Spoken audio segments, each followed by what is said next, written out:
il va avoir d'enfants. Et son enfant va marier encore et va maintenant faire un enfant. Et cet enfant qu'il a fait, ça fait la troisième génération. Il va laisser cet enfant. Cet enfant-là, il a un puissant prédicateur qui va gagner des millions d'âmes. Vous savez ce que Dieu va faire? Toi, tu es passé peut-être 300 ans. Il y a 100 ans. Dieu va t'appliquer ça. C'est l'enfant de ton enfant. Il a envoyé des milliers. Le prophète a dit exactement que voilà notre position. Quand tu as une position, Amen, dans le Seigneur Jésus. Alors voilà comment Dieu fait des choses du début. Mais quand nous regardons dans l'Écriture, Amen, on voit dans 1 Corinthiens chapitre 12, nous allons voir. Parce qu'avant de faire une œuvre, il faut que tu sois vraiment dans un ministère. Dans cela, nous pouvons voir quelque chose. Amen. Amen.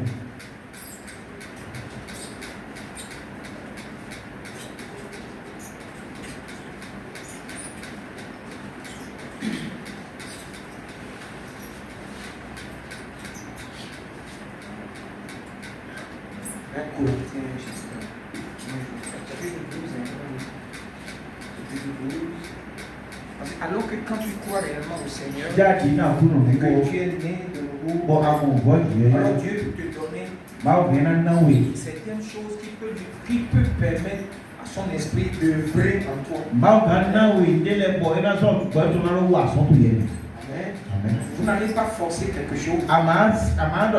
C'est Dieu qui va faire la chose. C'est lui qui donne ça. Pourtant, dans le verset 7, non, verset 4, nous commençons. Il y a diversité de dons. Mais le même esprit. Diversité de ministères.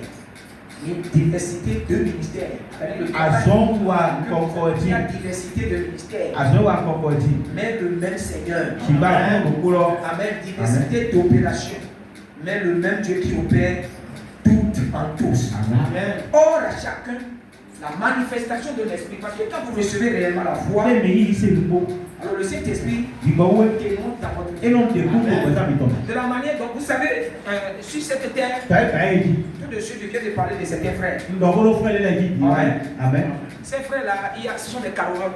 Ils apprennent des gens aussi, ils apprennent des enfants. Et ils ont leur manière d'éduquer les enfants.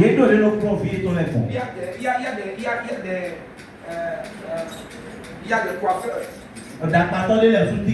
Ils apprennent les gens à coiffer. Il y a des maçons. Ils font le travail pour apprendre les gens. Toutes ces choses-là, c'est votre place dans la nation que nous habitons. Sur la terre. Nous avons une place. Et tu fais quelque chose. Et ce que tu fais, Dieu apprécie ça. Vraiment, Dieu l'apprécie. Les gens vont dire que quand tu es maçon, construis bien pour les gens. Il ne faut pas voler l'argent des gens. Et vous ne pouvez pas travailler. Au chantier, les gens qui sont des peintres, ne volez pas. Que votre travail soit clair, simple. Dieu bénira. Les gens disent qu'on vole, on fait des choses. Ne volez pas. Voici votre place. Quelque part vous travaillez et Dieu vous regarde. Quand Dieu te regarde, c'est lui qui va te dire merci. Amen. Moi j'ai travaillé en tant que j'étais cuisinier. Mais il y a des pasteurs qui rient de moi. Comment un prédicateur va être cuisinier? C'est un travail. Tu travailles pour les blancs. Tu fais le nettoyage. Parce que dans la cuisine, il y a beaucoup de choses. Arrivé à un moment, moi je suis spécialisé seulement dans la cuisine. Mais il y a des pasteurs qui disent tu nettoies le WC. Ça c'est le serviteur de Dieu. Et j'avais dit, mais alors moi ce qui me donne le courage, j'ai dit Israël qui est le peuple élu, il a lavé le WC des Égyptiens. Il n'a même pas payé. On le fouettait. Et Dieu regarde ça. Moi en tant que serviteur, aucun frère ne peut m'aider. Mais au moins ça que je fais, ça nourrit la famille. Pourquoi les serviteurs de Dieu peuvent se moquer de ça? Amen. Alors ils sont un problème. Frère, si quelqu'un se moque de ton travail, ne faut pas se décourager. Parce que ton travail là, si Dieu t'a appelé là, que Dieu va te bénir. Ne convoite pas l'autre. Nous ne sommes pas obligés d'être tous des docteurs. Si nous sommes tous docteurs, quand nos chaussures seront sales, où seront les spécialistes? Quand on aura tous les cheveux, qui peut nous peigner? Vous voyez, Dieu nous a mis, il est un Dieu de diversité. Amen. Et c'est dans ça que Dieu œuvre. Apprécie ce que Dieu t'a fait faire. Amen. Fais cela, ne regarde à personne. Regarde à Jésus. Maintenant, si tu vends, ici, il faut vraiment parler d'une femme qui fait le ménage. Ton mari a dit tu ne travailles pas. Parce que c'est à la mode pour les frères. Vous dites que la femme ne va pas travailler. Toi, tu nourris ta famille. Tu envoies l'argent à ton père. Elle n'a pas le droit. Tu adores un Dieu injuste. Notre Dieu n'est pas injuste. Et quand tu dis à la femme qu'il ne va pas travailler, même à sa disposition, il y a des choses qui peuvent la bénir. Amen. S'il fait du mois, il y a un frère qui m'a dit bon. Il dit pasteur, moi, comme je travaille, mon travail est bon. Je peux donner à ma femme. Parce que sa femme a eu le bac. Alors le frère m'a dit, je vais lui donner l'argent du bac. Donc il fait l'enquête, je ne sais pas combien. Si c'est 200 000. 200 000, ouais. Il lui donne ça. Est-ce que le frère a fait bon? Il a fait bon. Il dit, tu ne travailles pas. Il fait aller se renseigner. Il prend l'argent du bac. Et il a mis même plus. Il m'a même dit certaines choses qui n'a pas permis que son père, sa mère entendent. Il a fait pour la femme. Alors, réellement, quand je suis parti chez eux, j'ai mis la femme à la maison.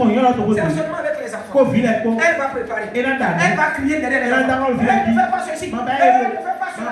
Ça, c'est son travail. Est-ce que vous les faites, vous les payez? Vous, quand tu es au travail, la femme va vers le feu. Il faut qu'elle court. Prends l'enfant du feu. Amen. Toi, tu n'étais pas là. Amen. Mais son travail, c'est là dans la maison. Et je crois qu'arriver à un moment, si nous sommes bien, nous avons l'esprit. Amen. Mais si la femme dit, je vais envoyer 20 000 francs. Donc, 20 000 francs, j'envoie à ma maman. Je n'ai rien.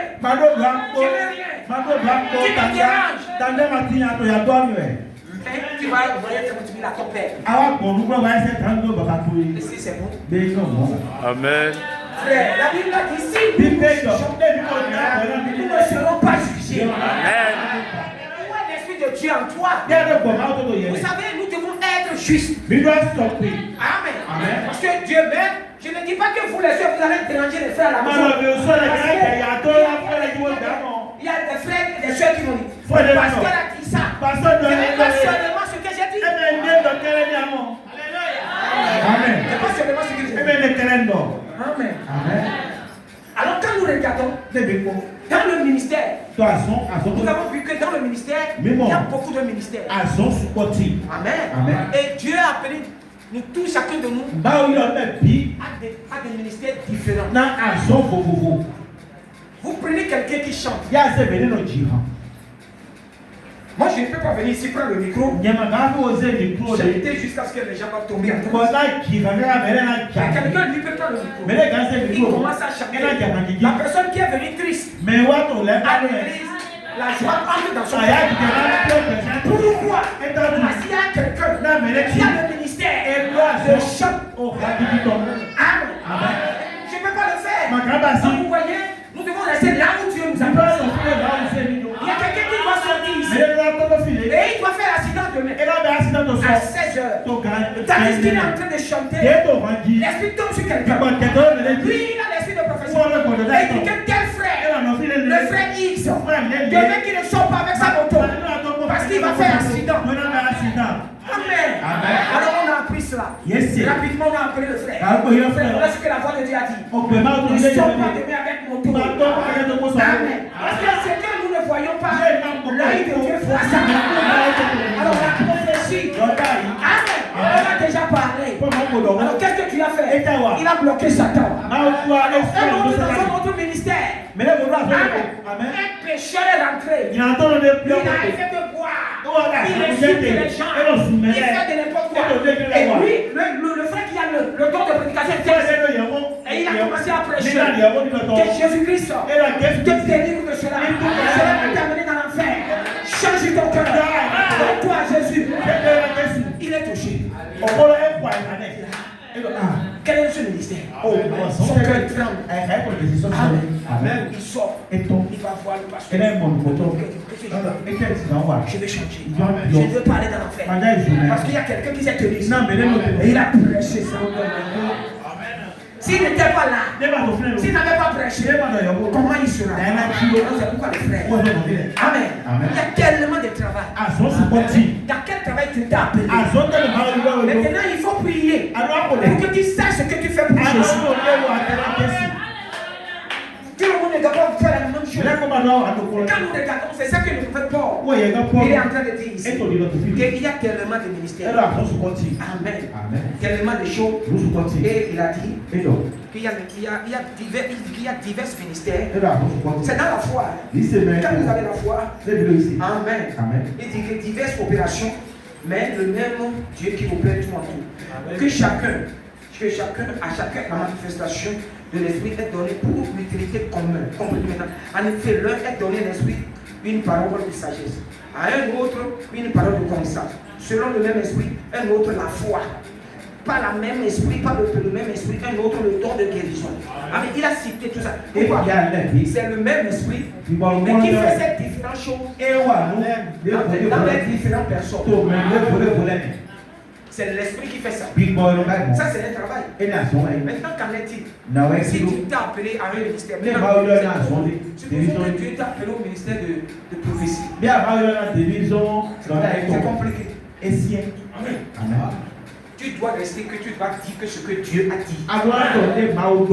Tu dois savoir que quand tu parles, les gens peuvent faire confiance. Dieu ne ment pas. Amen. Quand vous voyez les gens qui parlent en langue, vous savez, l'Esprit Saint, quand le baptême de cet esprit est descendu ici, on a vu les gens qui tremblaient, les gens qui tout ça, c'est le baptême. Mais ça ne fait pas encore t'amener au ciel. Amen. C'est la présence simplement de l'esprit. Mais lorsque tu acceptes la personne de Jésus-Christ, tu le crois, tu l'acceptes comme ton sauveur personnel et tu l'aimes. C'est là où la vie éternelle entre en fleur. Mais les dons ne sauvent pas. Quand vous mettez confiance dans les dons, vous allez vous perdre. Parce qu'un don de Dieu qui n'est pas bien utilisé, ça détruit d'abord la personne. Et regardez ce que le prophète a dit. Dans le COD, il a dit quelque chose. Jésus a dit, travaillez la nourriture que le Fils de l'homme peut vous donner. Que ça soit la prophétie, que ça soit le ministère des prédicateurs, que ça soit l'évangélisation, que ça soit les chants, tout ça. C'est Jésus qui fait tout ça. Mais on doit le faire en harmonie avec la parole. Amen. Parce que c'est pour faire quoi? C'est pour édifier le peuple. Jésus dit, nous allons travailler pour la nourriture qui ne périsse pas. Quelle est la nourriture? C'est la parole. Il dit, les cieux, la terre passeront. Mais la parole de Dieu ne passera pas. Quand tu travailles dans le ministère de la parole, dans la parole de Dieu est la parole, c'est dans ce ministère qu'il y a 9 dons. Dans ce ministère, il y a 5 ministères. Les dons sont différents des ministères. Parce que les dons, Dieu peut te donner des dons. Mais quand on dit que tu as un ministère, le ministère qu'on constitue qui a resté du côté de la parole. Celui qui enseigne, un docteur, il prend l'écriture, il enseigne. Ça, c'est dans le niveau de la parole. Le ministère de la parole. Vous priez l'évangéliste, c'est ton ministre. ministre, il va aller prêcher quelque il part. a été au Pour que les gens se répandent. non, mais là, non, le C'est lui qui fait cela. Amen. L'évangélisation. Il est chaud. Il apporte la condamnation. Amen. Maintenant, quand il fait sa vie, amen, lui part. C'est son ministère. Les gens se répandent. Quelqu'un d'autre pasteur, il prend les gens et il va essayer de faire quoi? De les ressusciter, d'essayer de les calmer, de les positionner dans la patience, de les conduire jusqu'à ce qu'ils soient affermis dans le Seigneur. Amen. Vous prenez maintenant un prophète. Aujourd'hui, nous pouvons avoir que des prophètes mineurs. Alors, les prophètes mineurs, Dieu peut les révéler des choses et qui peut dire à l'église et qui doit être en accord avec la parole. Alors, il y a le ministère de la parole. Maintenant, sous ces ministères, Dieu a donné les 9 dons. Mais les dons ne sont pas supérieurs à la parole. Vous savez, Jésus a tous les dons. Mais quand Satan est venu vers Jésus, Jésus n'a pas utilisé le don. Il a utilisé seulement la parole. C'est pourquoi dans l'église, la parole est au-dessus de tous les dons. Amen. Parce que quand tu as la parole, tu as Dieu. Quand tu as la parole, tu as la vie. Et Jésus-Christ est la parole. Vous savez, les gens disent qu'ils ont l'esprit. Mais ils renient une partie de la Bible. Quand tu rejettes une partie de la Bible, tu es mort. Tu es mort. Maintenant, je vais dire quelque chose ici. Regardez. Dans COD là, je vais lire la page 75, tome 1, c'est tome 1 ou tome 2. Tome 1, je vous le dis rapidement, je vais vous amener à quelque part. Il y a le travail que le Fils de l'homme va nous donner. Et dans ça, il y a la vie. Amen. Beaucoup, vous savez, beaucoup deviennent des pasteurs aujourd'hui à cause de leur vente. Parce qu'ils ne vont pas trouver travail dans les ministères. Dès qu'ils ont l'argent, ils vont construire des églises. Et ils vont dire, Jésus a dit que vous devez donner. Jésus a dit que vous devez faire ceci, faire cela. Et eux, c'est la prédication des richesses. Amen. Et la vie ne pas dedans. Mais regardez, cela ne va pas aller loin. Ils auront l'argent sur la terre. Et cela ne va pas nous bénir. Ça ne va pas nous bénir sur le plan spirituel. Amen. Il dit, je préfère avoir une église. Il dit, je préfère. J'ai sauté, hein. Il dit, je préfère avoir une église. Bon, non. Je préférais que mon église. Que les gens aient leur cœur, que les gens aient sur leur cœur pour la prière qui reste ici devant l'autel et qu'ils y soient jour et nuit et tout dans leur foyer, qu'ils soient constamment en prière et qu'ils soient qu'ils s'efforcent d'amener les gens à l'église. Amen. Vous savez, amener des gens à l'église, tu es là, tout ce que tu vas faire. Amen. Tu n'arrives pas à amener des gens à l'église. Tu n'arrives pas à convaincre les gens. Alors tu vas prier le Seigneur de te donner cette grâce. Parce que c'est un travail qui ne périt pas. C'est le travail de la parole. Parce que le prophète a dit quand il s'efforcera à amener les gens à l'église, mais qu'il aille à l'hôpital faire des visites, qu'il rende visite aux malades, qu'il s'efforce d'amener les gens à venir à l'église et à faire ce qui est bien. C'est ce que je préfère plus que toutes les autres choses. Amen. Toutes les autres choses. Il dit, il préfère que les gens qui vont venir à l'église, que sont l'église, les gens qui sont dans l'église, qui n'ont pas le don de prophétie, qui n'ont pas le don de parler à la langue, qui ont d'abord le fardeau de la prière, le fardeau même à la maison pour la prière, qui essaient de s'efforcer d'amener les gens à l'église, de rendre visite aux malades dans les hôpitaux, qui préfèrent tout cela plus que tous les autres choses. Maintenant, regardez, il dit, c'est ce que je préfère plus que les autres choses. Bien que les autres choses soient bonnes, elles ont leur place dans l'église. Mais s'il fallait avoir cette chose personnellement, c'est à ça que je donnerai la première place. Qu'est-ce que le prophète va donner la première place à quoi? À la prière. Souvent à la prière. Et d'amener des gens à l'église. Amen.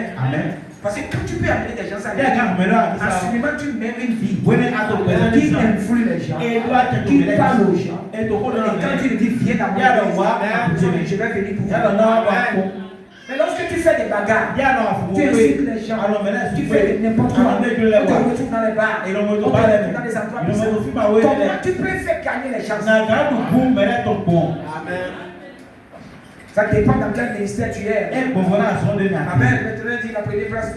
Parce que si vous avez ça, c'est-à-dire si vous avez la soif de travailler pour le Seigneur, d'amener les gens à l'église, de rester en prière, d'aller dans les hôpitaux. Ça, c'est la foi qui fait ça. Vous avez ça. Alors il dit que si vous avez ça, Amen. Il dit les autres choses viendront. Oui. Voyez, si vous avez ça, si vous avez tellement fait de Dieu, les cris viendront. Si vous avez tellement fait de Dieu, le parler en langue viendra. Si vous avez tellement fait de Dieu, que vous continuez à avoir faim. Or, si vous voyez que vous devenez indifférent, souvenez-vous bien, attention, il y a là un autre esprit qui cherche à s'introduire. Restez là devant Dieu, dans l'humilité, l'âme en travail. L'âme en travail. C'est-à-dire que vous devez continuellement avoir faim de faire quelque chose pour Dieu. Ce qu'on peut faire pour Dieu, c'est de vivre bien d'abord. Si tu as le temps, va dans les hôpitaux. S'il y a un frère, une soeur qui n'est pas venu à l'église, tu peux prendre ton téléphone, tu peux visiter, parce que c'est ton ministère. Parce que c'est la soif de Dieu qui te pousse à faire ça. Tu ne peux pas aller voir quelqu'un à l'hôpital si la soif n'est pas là. Tu ne peux pas rester en prière continuellement si la soif de Dieu n'est pas là. Tu ne peux pas dire où. Si je peux gagner celui-là, si je peux l'amener à l'église. Amen. Tu ne peux pas avoir cette soif. Si Christ n'est pas là. Même si tu es bagarreur, si tu dis oh je m'en fous, c'est l'esprit mauvais qui est entré dans la vie. Jésus n'a jamais dit je m'en fous. Qu'est-ce qu'il nous a dit? Il dit il y a un berger qui a fait quoi? Il a laissé les 99 et qui est parti chercher le seul. Et quand il a pris, il a mis sur son sous ses deux mains. Et il a on ne doit pas dire je m'en fous. Les gens sont à l'église. Aussi l'autre est sauvé ou pas, ce n'est pas mon affaire. Ce n'est pas un bon esprit. Ce n'est pas un bon esprit qui est dans le ministère de la parole. Quand tu peux prier, oh Seigneur, donne-le la connaissance, donne-le la révélation pour pouvoir revenir. Vous savez, les gens ont peur de la parole que nous prêchons. La parole dérange les gens. Vous savez, frère, si tu viens à l'église et qu'on prêche, tu sors seulement de gauche à droite. Je me demande, tu sais la partie dont tu es sorti, tu n'as pas écouté. Peut-être la partie qui va te... Tu n'as pas écouté. Mais les gens qui viennent vont rester dehors. Ils n'ont pas envie de rentrer dedans. C'est les grands qui rentrent dedans. Jésus a 7 ans. Quand il a 12 ans, il est entré dedans. Et il confondait les grands. Un enfant va être à l'église. Il va capter la parole. Plus qu'une vieille. Elle peut garder la parole. Elle peut entendre la parole. Maintenant, dans le ministère, donc nous devons savoir qu'est-ce que nous faisons pour Dieu. Parce que la foi émet des œuvres.